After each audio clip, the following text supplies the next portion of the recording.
Des pots tendus à même le sol dans un vaste environnement où l'odeur nauséabonde de la chair pourrie est associée à un mélange de produits chimiques. Nous sommes ici à la tannerie de Guédiawaye.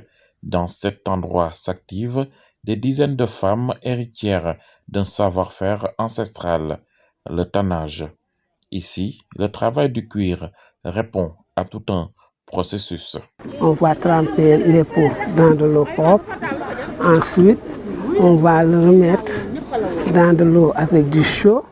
2 jours après, on remet ça, on ajoute de l'eau, et on va le tremper, les pots doivent rester là-bas jusqu'à 3 jours. On enlève les poils, ensuite on le lave dans de l'eau propre, on le met ensuite dans de l'eau avec du son de mûre ou du ripasse. Le lendemain, on va revenir pour enlever les peaux mortes qui se trouvent sur la peau. Ensuite, une fois que l'étape est terminée, on va le remettre dans de l'eau propre avec de l'eau de javel. Ensuite, on va mettre les peaux là qui sont dans de l'eau de javel. On va le prendre et le mettre dans de l'eau avec le nem-nem que vous voyez. Les dures conditions de travail et les risques pour la santé à cause du contact avec les produits chimiques ne sont pas les seules difficultés que rencontrent ces femmes. L'acquisition de la matière première et les prix élevés des différents composants du processus, parmi lesquels l'acacia nilotica, appelée nep-nep, pose problème aux tanneuses. waaw liggéey der moom lu ci gën a fës mooy matière première parce que matière première moom jafe na ci ñun trop. Le travail des peaux est difficile et on manque de tout. D'abord le cuir, ensuite l'acacia nilotica appelée nep-nep. Pour ce qui est du cuir, on n'a pas les moyens de se payer la bonne qualité. On va à l'abattoir pour payer les restes. Les peaux de bonne qualité sont achetées par les importateurs.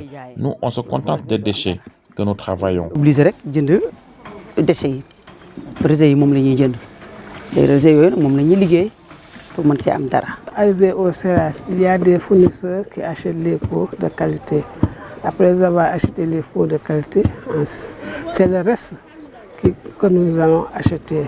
Donc nous avons beaucoup de difficultés pour accéder aux peaux de qualité. C'est les déchets seulement qu'on va acheter. ñun xam nga sax des fois duñu bind sax li nga xam moom la ñuy fere. On ne compte même pas nos dépenses. Supposons qu'on achète la peau à 500 francs, on la revend à 1500, mais d'autres frais s'y sont rajoutés. Le nep-nep par exemple, le gaz qu'on utilise, et nos repas parce que nous faisons ici au moins 10 jours. 10 jours yi nga fi nekk yëpp da ngay fere da ngay lekk da ngay naan ba dari di pare lépp bu paree ci kaw dari bi lay sotteekuwaat. Tout ceci terminé, il reste la vente. Là aussi, ce n'est pas gagné. Nos braves dames courent de gauche à droite pour trouver des partenaires à qui vendre leurs produits. Nous n'avons pas des partenaires qui nous accompagnent pour le problème de l'écoulement. Parce que l'import-export, c'est notre problème majeur. Nous n'avons pas... C'est notre problème majeur. Nous voulons avoir des partenaires qui vont prendre nos peaux et l'amener à l'extérieur pour qu'on puisse voir le travail qu'on fait. On travaille nos peaux avec nos moyens, nous n'avons aucune assistance. Et après toute la peine, il nous reste encore à trouver des clients. Les rares qui viennent ici ne paient pas un bon prix. Les conditions de travail sont difficiles et dangereuses. Ces femmes qui souhaitent moderniser leur activité tendent la main aux autorités pour qu'elles leur viennent en aide.